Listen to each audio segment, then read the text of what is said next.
Right.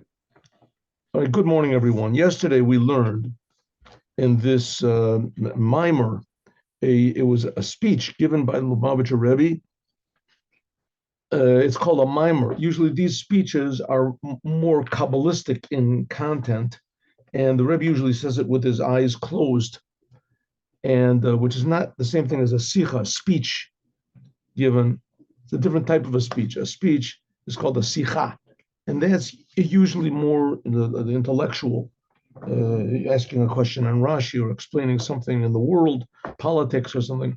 And this is explaining, usually it's explaining more a basic idea of Judaism. Now, according to Chabad, they want to point out, Chabad wants to point out the importance of of your attitude, of each Jew, what each Jew does, how a Jew gives God pleasure, how a Jew is the center of creation, how the Jew does what the first man was supposed to have done to fix up the whole world. So God and the Jewish people are, they say, interrelated to the degree that the Jews are called the sons of God. Every Jew is a son of God. And Moses was called Ish Elohim, a man God. You see, he was half God, half man. Which, what does that mean? Of course, in Judaism, we're trying to convince the world that God is infinite. Infinite means that there's nothing except for him. There's nothing that limits him. It's not that there's also the world and also God. All there is really God. But that doesn't mean that the world is God. It means that nothing exists except for God. God creates existence. But on the other hand, so he doesn't have to do anything. So when he created the world, he, so to speak, created the world because he had to create the world, which that doesn't make any sense. But God doesn't do anything that's not totally necessary. He didn't just, have a whim one day and said, or he spit or something like that, and that's how the world was created. So somehow or other, every instant of the world and every instant of existence is very, can we say, necessary to God. Nothing happened by accident. It's necessary to God. And every human being, everything that there is, nothing is by accident. Nothing is by accident. Everything, but it's even more than that. The Torah comes and tells us that we have an effect on God. We see Abraham prayed to God and God listened to him. He answers as V'yeyatar Hashem, that God listened to the prayers of Rivka and she became pregnant. V'yeyatar Hashem, God listened to her prayers. God listened to Moses. Moses said God wanted to wipe out the Jews. Moses says, don't do it. So we see that the Torah is trying to stress to us how tremendously important everything that we do and say and think is to the Creator. To the Creator. And that's the whole idea of the 10 Sfirot, that God has a personality and that God reacts to what we do. That's a very basic thing. Okay, when did this whole business start off? That all of our deeds and all of our thoughts and everything became tremendously important to God in a revealed way. So really it began, and when did this message come to the world? When the Jews left Egypt. When Jews left Egypt, God himself did it. God himself showed that he cares about the world, and that the world is very, very important to him, and that he wants the Jews to be in the world. If not, let him just take the Jews out. The Jews will be like angels, and let the world, destroy itself. But no, the world is very important to God. That's why God put the Jews here, to show how important the world is. Without the Jews in the world, so the world becomes very meaningless. I mean, now you can see something very striking now. I know I want to try to avoid politics and religion, as much as possible. But sometimes it's just too, the point is made too clearly by the world. Here you have in the world now all these super leftists, and among them even a lot of Jews, and they're fighting for the Hamas. Now, Hamas is an organization devoted to destruction, only destruction. They were in control over there in Gaza for whatever it is, 15 years already. How long was it since Sharon, the idiot, he gave them the whole place, Gaza, gave it to them for free. Gave it to them. What did they do over there? Just wrecked it up, spent all the money for these war tunnels and prepared for war and thought about war and talked about how miserable they are and essentially destroyed everything that doesn't exist, that doesn't agree with them. They took over by force. They took over. So, if these people would get into power, their whole thing is just destroying anyone that doesn't exactly agree with them. Even their brand of Islam. I don't remember if they're Sunnis or they Shiite, whatever whatever they are, right? They're aligned with Iran, whatever that is. Their whole thing is destruction. But because there's no alternative, so you get all these leftist people. I mean, they would destroy the leftists. They would throw them off of buildings, But because there's no alternative and the world is meaningless anyway, so they're the only ones that stand for something. Like it says, if you don't really stand for anything, if you stand for nothing, you'll fall for anything. You ever heard that? Okay, so that's it. When God took the Jews out of Egypt, so he showed that the world is precious and that he really, really cares about every detail of the world. Why did he have to kill so many Egyptians? Why did he have to do that? Because they prevented the Jews from giving this message to the world. They prevented the Jews from giving this message to the world. They wanted to continue the world in their own way. I mean, the Egyptians were less destructive than the Hamas were, that's for sure. But that's the idea, a meaningful world. The Egyptians, they were devoted more to fun, right, to being licentious. And these people, they're devoted to death.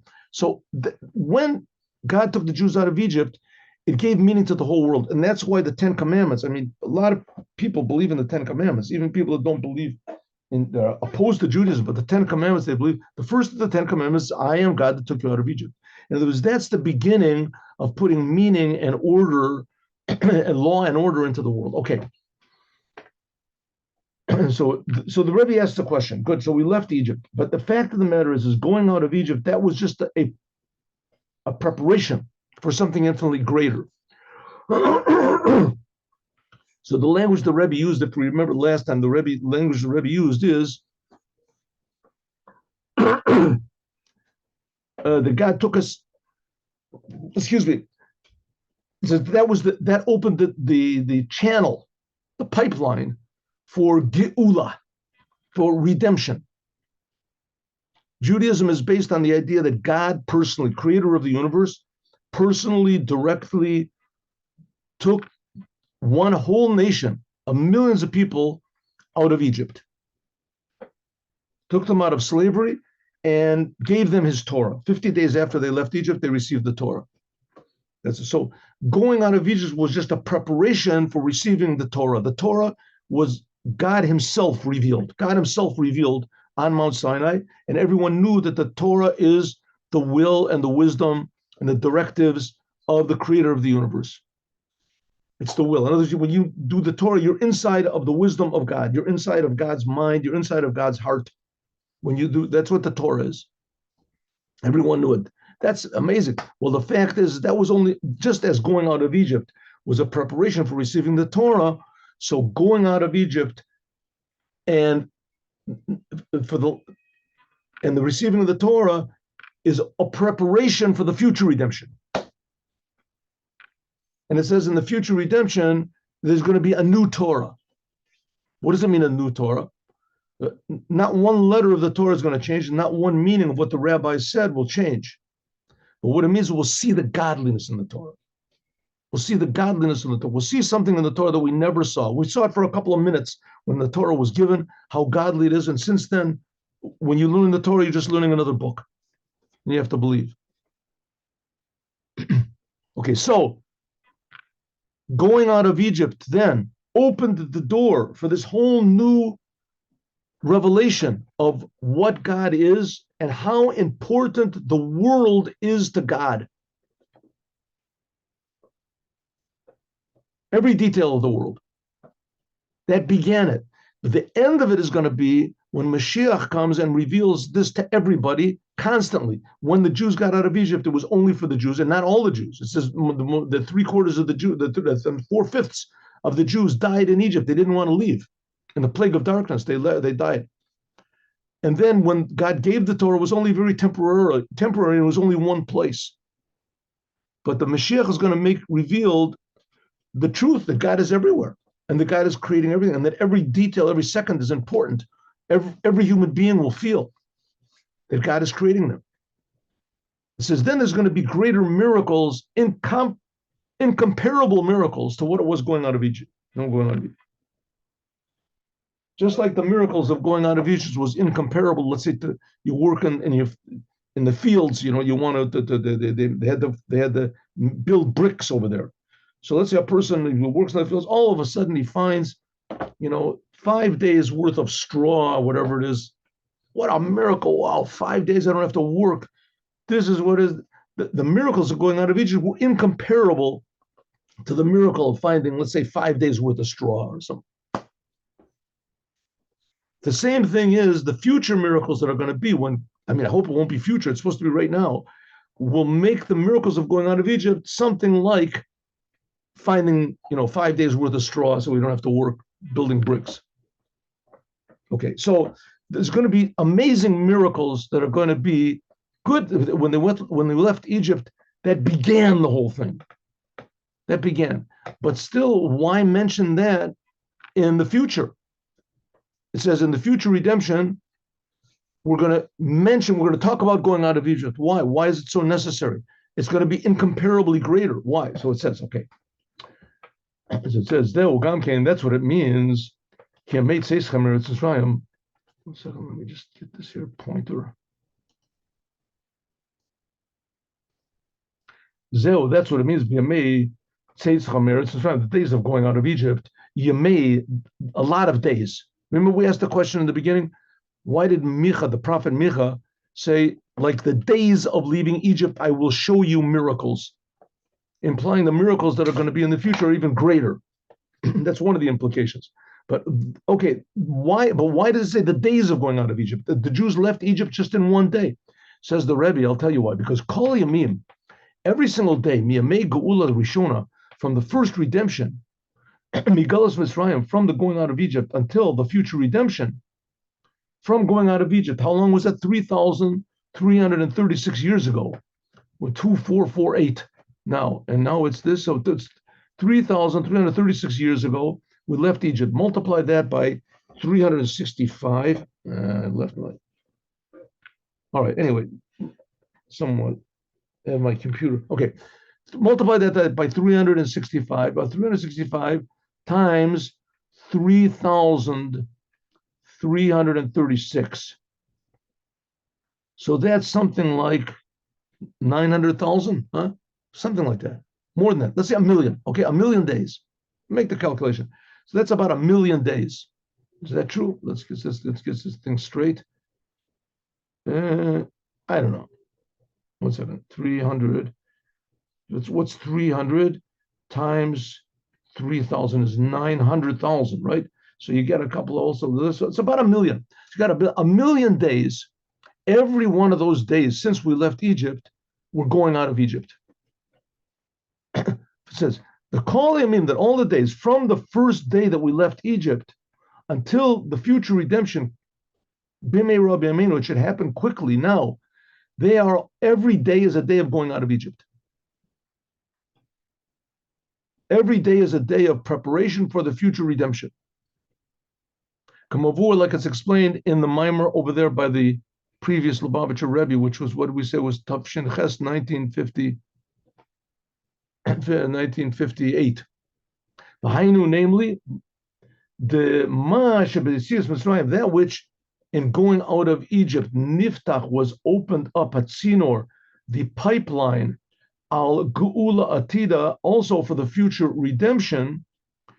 So it doesn't mean that it opened up the door and nothing has happened since then. And all of a sudden, when Mashiach comes, it's just going to pop up and that's it. Mashiach is going to say, remember, good, 3,300 years ago, well, here I am. I've come. Says not so. It's not going to be exactly that way. Every single day, Shabakol Yom, every single day, Me'et Yetzias Mitzrayim, from the going out of Egypt until the future redemption, Nasa Inyan Yetzias Mitzrayim, the idea of going out of Egypt and the fact is higher. The ultimate highness of this in the future redemption. Okay, let's just a simple reason is that one big thing of the future redemption is that we are going to appreciate it. It's going to be something that somehow or other we are going to internalize. And I always bring the example, and I think it's a good example, of these people who win the lottery. So they buy a ticket for the lottery and they win, the big jackpot, $100 million. It always ends up in tragedy. Always. 98% or something adds up to tragedy. You can look it up what the details are. It ends up in tragedy. Why does it end up in tragedy? What happens in tragedy? Because the people, and it's such a good thing, $100 million. What's wrong with that? It says because the people aren't vessels for it. They're not ready for it. They weren't really expecting to win so much money. They didn't really prepare themselves for this situation, and they really weren't so dissatisfied with their current situation. They weren't really longing to win $100 million. They would like to, right? If a person, he was a big businessman and he had big business investments and he owed, $50 million and he had a place to invest another $50 million. So as soon as he won, he would be very happy. He was expecting it. He needed it, right? But we need the redemption. What do we need? We're okay the way we are. Right here, a person like me, I'm sitting in Israel. I'm sitting learning Torah. I have a house, I have a family. Baruch Hashem, thank God. Amazing miracles. That's pretty good. If Moshiach comes, wonderful, accept it. It says the Rebbe is trying to get across to us how incredibly poor we are and how incredibly poor the whole world is. If there's even one person in the world that doesn't feel the value of the Creator and the world, one person in the world that's selfish, doesn't realize, one non-Jew that doesn't know the 7 Noahide commandments, that should make us feel bad. Should make us feel bad. We have to have the Mashiach now. It's like the person who's, he's $50 million in debt and he has a big plan, $50 million. He really wants to use that money. When he gets it, this is what I wanted. He didn't believe he would get it, but he got the same thing. That if we really want a world where there's no suffering, no pain, no ignorance, no war, we don't have to fight any battles. We don't have to fight. The battles that we have to fight is to do more good.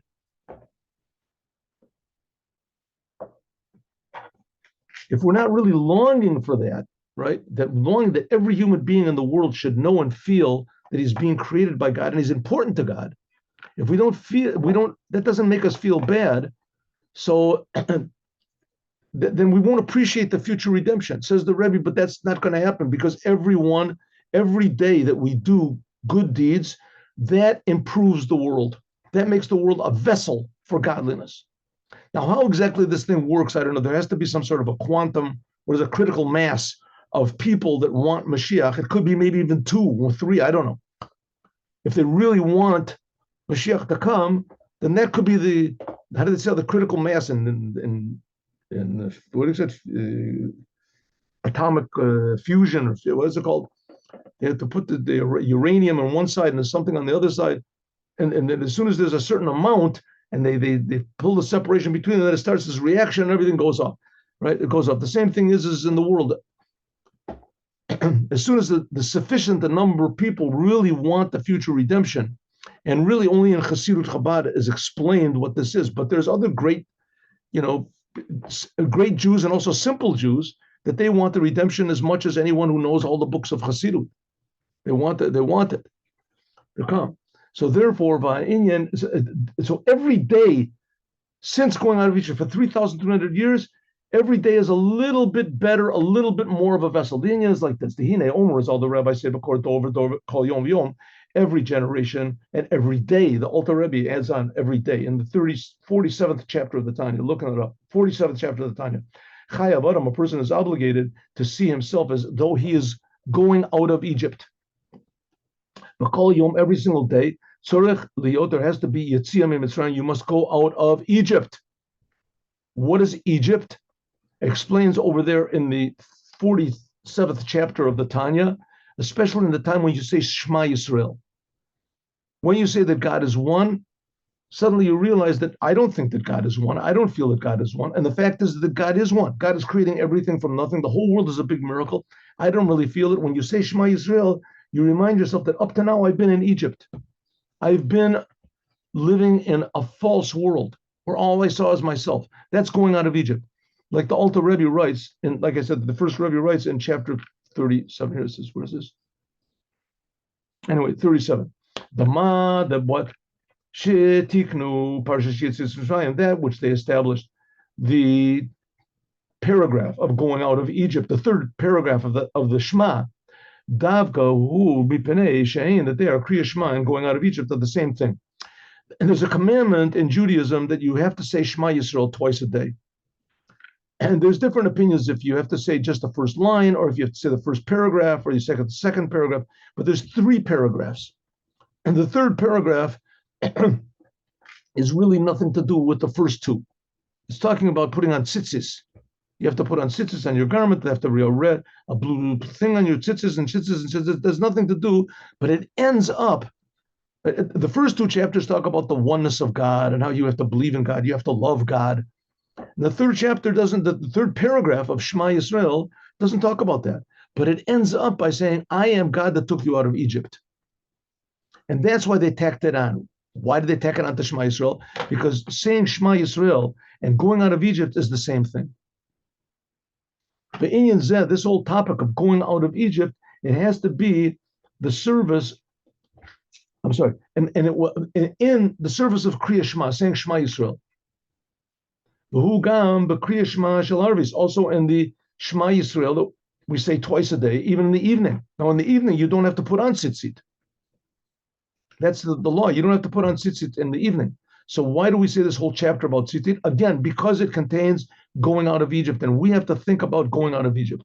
Like the Rambam says, the Masha Korim Parshas Tzitzit, that which we read about the paragraph, third paragraph of the Tanya, that talks about tzitzit also in Shema Yisrael in the evening, even though that there is no commandment of putting on tzitzit in the evening, is because this paragraph, in the end of it, talks about going out of Egypt.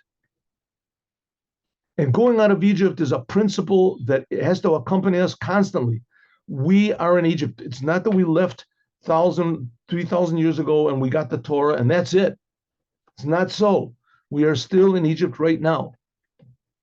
It's a different type of Egypt. You don't recognize it like back then. It wasn't so clear who the taskmaster is. Now the taskmaster is our attitude toward the world. Are we here in order to represent the Creator and improve the world? Or are we just here individually on our own and the world influences us negatively? That's what it means, like the days of going out of Egypt. Going out of Egypt means that I am a representative of the Creator of the universe. And I am here in order to fix up the world. Going out of Egypt. The world will not limit me. I will unlimit the world. You may Lashon, to see that every detail of the world is being made by the Creator. That's why it says the days of going out of Egypt. Even though the going out of Egypt itself was only on one day, and we're going to celebrate it next week. Ki al Yadei, because by means of remember every day going out of Egypt, that was which happened on the first day. Hine al Yadei Zeh, by means of this. And what happened when we went out of Egypt the first day? God did it. God exists. God cares. God does things. God wants us to improve the world. God chose the Jews. God gave us the Torah. Why did he choose the Jews? For what? What did he give the Torah for? Right? So that we should use the Torah as an instruction book to put the world into proper order, to do with the world what God wants the world to be done with.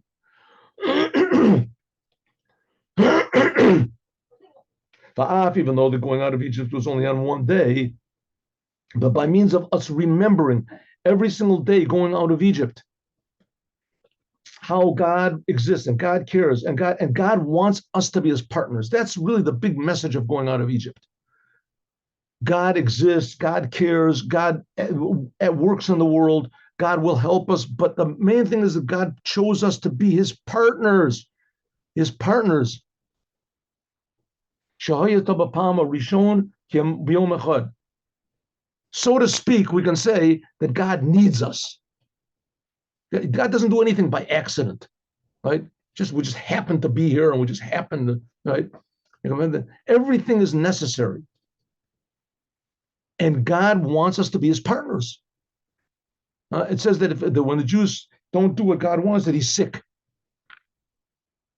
It says that God has pain if the Jews don't do what he wants. The Jews are in exile. So this, of course, we're talking about God. We're not talking about some angel or some power or something like that. But on the other hand, God does care and God is deeply affected by what we do. And God did choose the Jews. Choosing comes from the essence of being. These aren't just words that are being thrown around.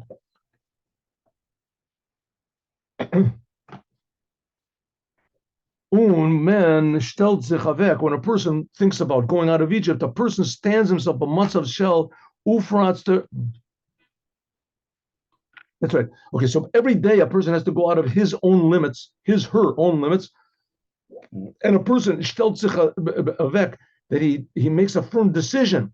But matzav shel takes a stand of ufratster to break out to go above his limitations and his boundaries. I can give you a simple example. Every day I go, since the war started, every day I go to the nearby hospital over here, and I go into the waiting room and stand out in the courtyard, and I ask people to put on tefillin. And people put on tefillin. There's some people that put on tefillin, religious people, because they didn't have time that day. It's a hospital, and so everything is confused. Then there's some Jews that once in a while they put on tefillin, and I ask them, so they put on. they put on, but sometimes there's Jews that they never put on tefillin, that they don't even know how to put on tefillin. They don't know how, and they put on. Now, of course, you can say, like Sigmund Freud, you can reduce everything, that nothing is genuine and everything is because of the Oedipus complex or something, and they're doing it because they're in the hospital. But these people, they don't believe in anything. They're not putting on tefillin because they believe in God will help, right? Why do they put on tefillin? Why do they do it? Because they're going out of their limits. Suddenly they realize, listen, maybe this guy is right. Maybe there's something to these tefillin. Maybe it's a Jewish thing. I'm a Jew. Maybe I should express my Judaism, right? And I'm telling you, there's not every day, but every other day, there's somebody that doesn't know how to put on tefillin, that never put on, doesn't know the blessing. Right? Why in the world would he put on tefillin of all things? It's a religious act in public. Suddenly he feels, I got to go out of my limits. I'm living in this little world where I think that I'm God, that all there is me.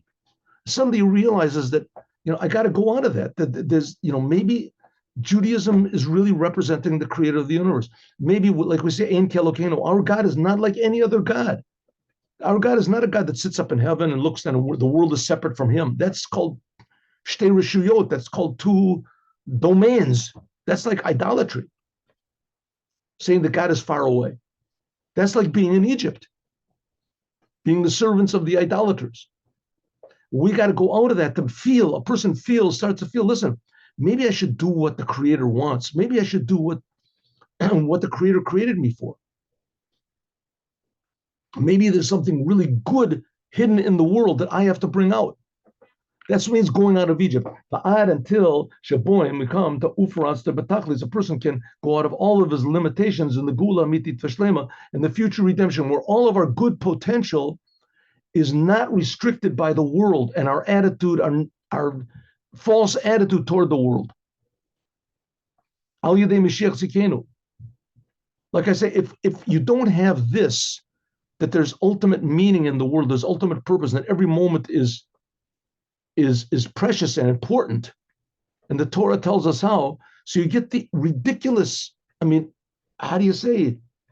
I don't know what the world is. The ridiculous situation that there is in the world now, where you have these people who consider themselves to be free and they are woke and they can decide their gender, they can do everything they want, and they support the Hamas, which the Hamas is like the opposite of any sort of, that's like supporting Egypt, like the Jews that wanted to go back to Egypt. I mean, they're opposite any sort of freedom that except for their idea of freedom.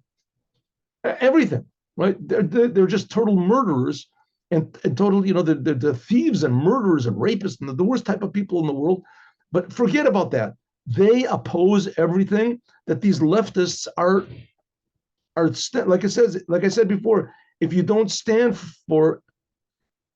stand for nothing, then you'll fall for anything. These people there's no meaning in the world.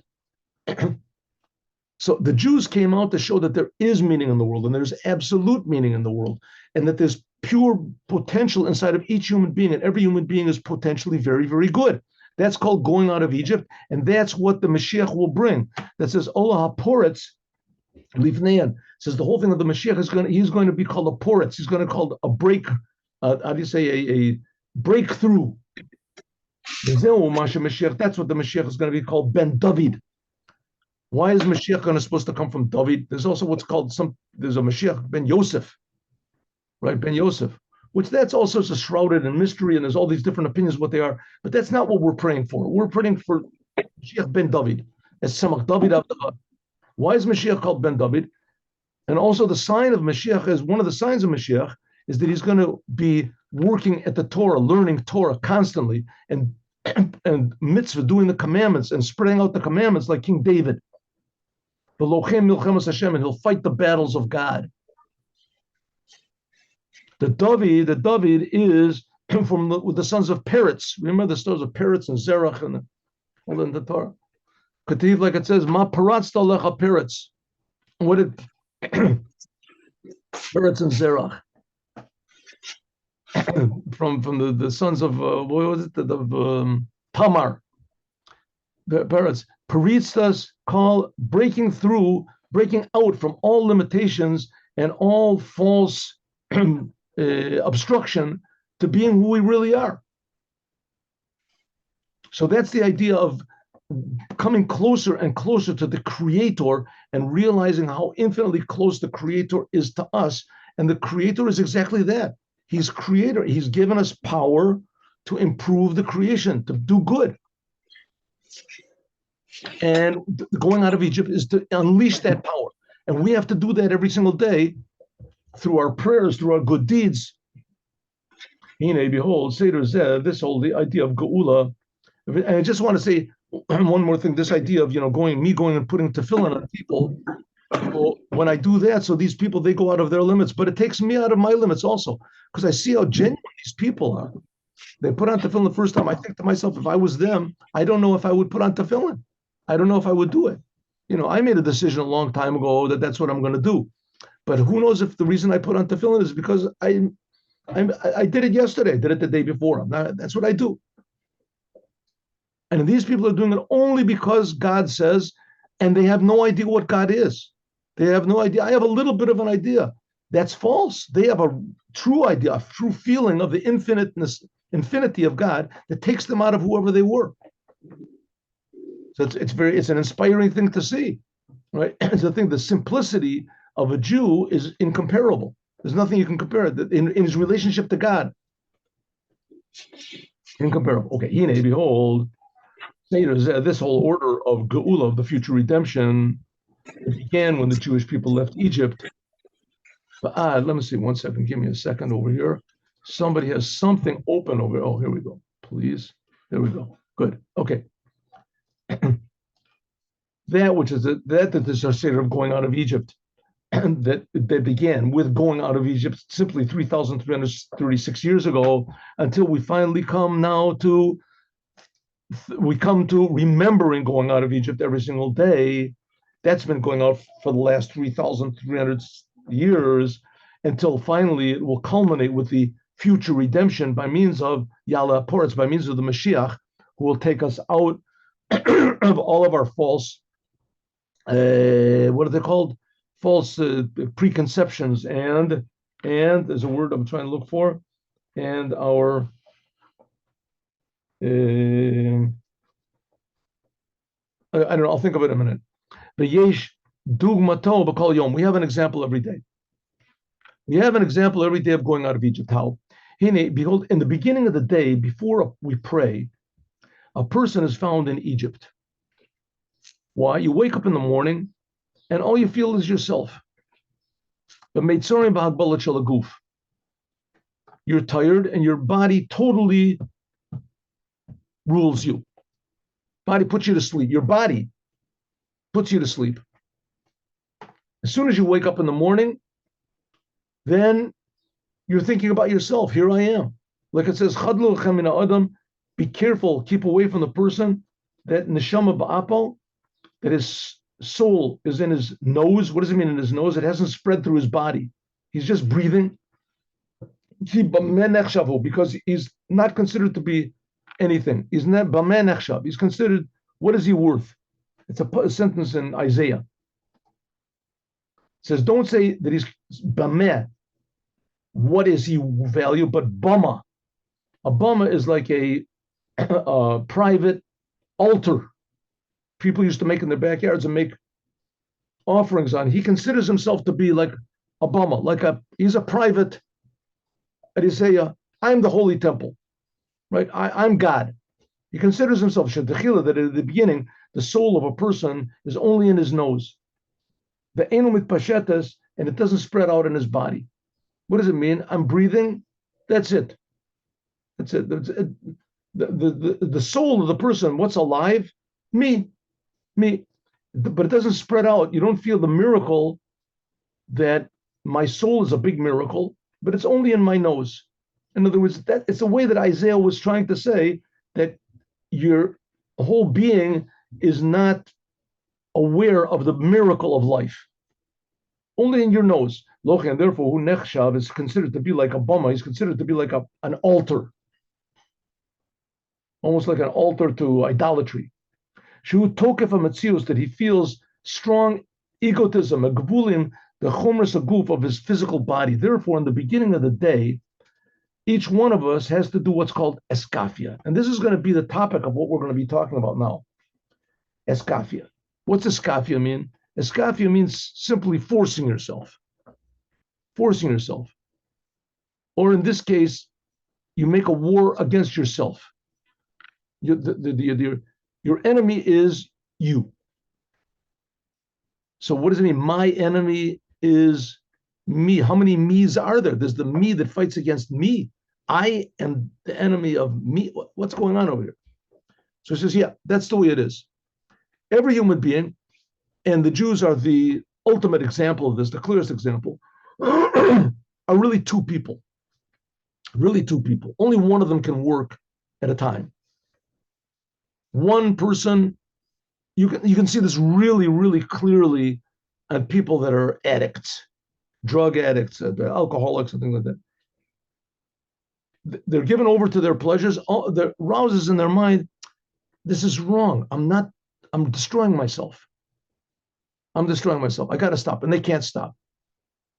It says, once again, I am destroying myself. So suddenly there's two. There's the I that's destroying myself.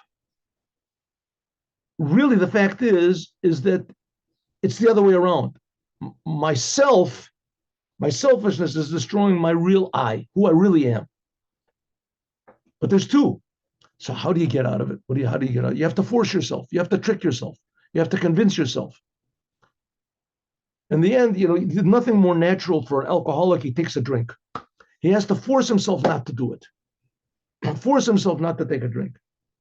How does he force himself to do it? He has to think. He thinks about this. He goes to meetings. What are all the things that you have to do? All these processes, but he's making a war against himself. Each one of us. Now, first of all, in order for a person to, let's say, take the example, stop being an alcoholic, he has to really believe that there's an alternative to being an alcoholic, that that's not his real self. That's not his real I. His real I is to be a human being, a normal person, a productive person, to be able to deal with the difficulties and the challenges of life. And But he can't. He just hides himself in this thing. The most natural thing for him to do is to take another drink. Suddenly one day he realizes it's wrong. Right? Suddenly one day, what does he? How does he have to do? He has to force himself. Because the same thing is with us. First of all, we have to realize who we really are. Right? That it's wrong to be selfish. It's wrong. But how are we going to do it? It's so natural. Right? It's right to do the commandments. It's right to love God. But how are we going to do it? It's not natural. It's not natural. I don't naturally love God. I don't naturally do the commandments. It says, therefore, you have to force yourself. Just like the addict has to force himself. Suddenly you realize there's two selves. One self is the real me. By a Jew, it's to do the commandments, to be a good, positive person, to love God, to fear God. That's the real me. That's called the godly soul. But then there's the natural me. The natural me is, what do I have to love God for? There's billions of people, they don't love God. They get along good in the world. What do I have to do the commandments for? Right? But if I don't do the commandments, what happens to me? Nothing. Why should I do it? I don't feel anything. Right? When I do the commandments, and I don't feel bad if I don't. So suddenly something happens, and he realizes, but that's not right. I should feel God. I should love God. He's creating me. I should do the commandments. It's God's will. But still his natural will. It's not I realize, and suddenly he changes. No, that's called going out of Egypt. Going out of Egypt means you go out of your own nature. And to love God, that's not so simple anymore. That's not like putting on tefillin. You have to really change your emotions. You have to change your paradigms, your priorities. So that's already hard. That's called eskafi. Eskafi means forcing yourself to do good, forcing yourself to turn from bad, forcing yourself. You have to change your nature by force. In this case, force can also be by intellect, by understanding, by changing. But somehow or other, there has to be this thing of not doing what's natural physically, not doing what's natural, not saying what's natural, not thinking what's natural, forcing yourself to think positively, do positively. This was years ago. I went in New York. I decided I went to Barnes and Noble. There still is such a place. Anyway, there's books. The biggest section was self-improvement. Self-improvement. In other words, people suddenly realize that what they want to do and what they do and what they think is right is not right. It's wrong. They're just not making it. And there's people that make a fortune from this. There's all these seminars and these, self-improvement classes and coaching and these that they make fortunes from this because people suddenly realize I'm my worst enemy, right? Only this guy's going to save me. So, which is, it's a fact. I don't know if their solution is always, right, especially when the solution is saying idolatry is what's going to save me. But the fact of the matter is right, that what we want naturally, and we think naturally, and we say naturally, a lot of times is exactly the worst thing in the world. Worst thing in the world.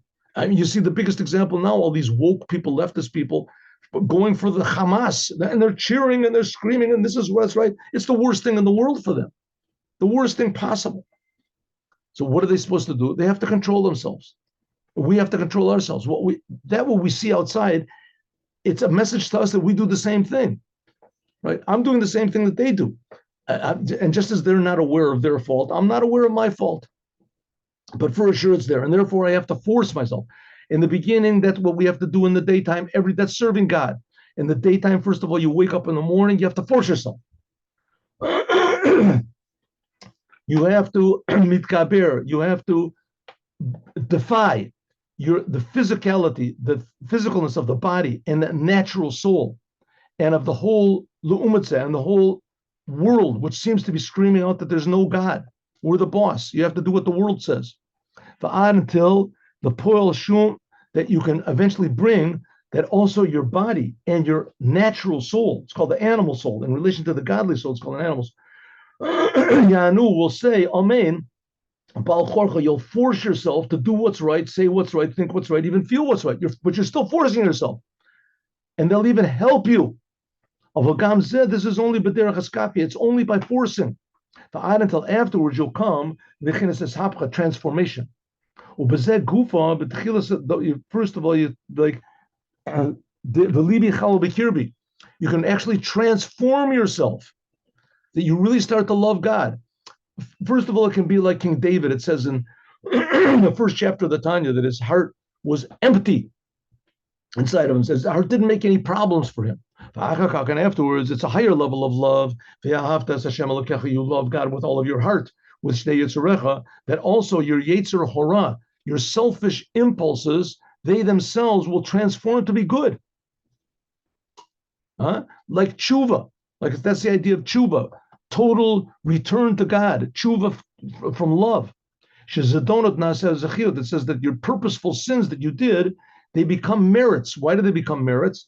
Because you realize how big a mistake is to follow your own urges, right? Why did I do those sins? Because I wanted to, and I want to now. I still would do the same thing right now. And I realize that's wrong. I have to not to listen to my natural urges. I have to listen to my godly urges. And suddenly my heart starts to realize that 1 second, I'm also being created by God. This desire for bad things in the world, this is a creation for God, so that I should change it until it becomes Zechiyus Mamish. All the bad things actually become good. The Shnei Yanim Elu, B'Kol Yom, every day, they are like the going out of the Egypt and the Geula Tida and the future redemption. Going out of Egypt, the Jewish people had to run away. They had to force themselves. That the bad and the world was still powerful, and they had to run away from Egypt. That's what we remind ourselves on the night of Passover, how they had to leave Egypt, run out of Egypt. There had to be plagues. But in the future, it won't be that way. The whole world will transform. It says that only evil people will turn to God even more, that the bad will transform to be good. Like it was, like it says, Az Hafo Chalamim. It says that all of the nations will transform, suffer ruin, they'll all call to God. There won't be any more religions. All the religions, they worship not the God of Israel. They worship a spiritual power or something that's very far away. Then all the world will call out to God and serve him with one group. Also, the nations themselves will transform to serve God. That's our goal, not that people should be destroyed. For Omdu Zarim, it says that the strangers, they'll do the work for you. They'll shepherd your sheep. Similarly, will also be in even animals. It says animals. It says V'shabti Chaya Ra'ah. I will take away vicious animals from the world. Mashbitan Shalo Yaziku. What does it mean that it'll take them away? Not that there won't be any more lions or scorpions or tarantulas or whatever is in the poisonous snakes in the world. They just won't damage us anymore. And not only will they not damage us, it says even Mushagam Shagam Az. Even then, there will be such a thing as evil animals. There will be such a thing as poisonous snakes and lions and tigers and dogs, right? Whatever it is. Nevertheless, they won't harm us. And not only will they not harm us, but they'll help us. They'll help us in the serving God. Kamosh Katuv, like it says in the future, was another prophecy from Isaiah, right? Yeah, Isaiah says, the wolf will be with the sheep, and the lion will eat straw like a ox. What does it mean? It means that there'll be benefit from the lions and from the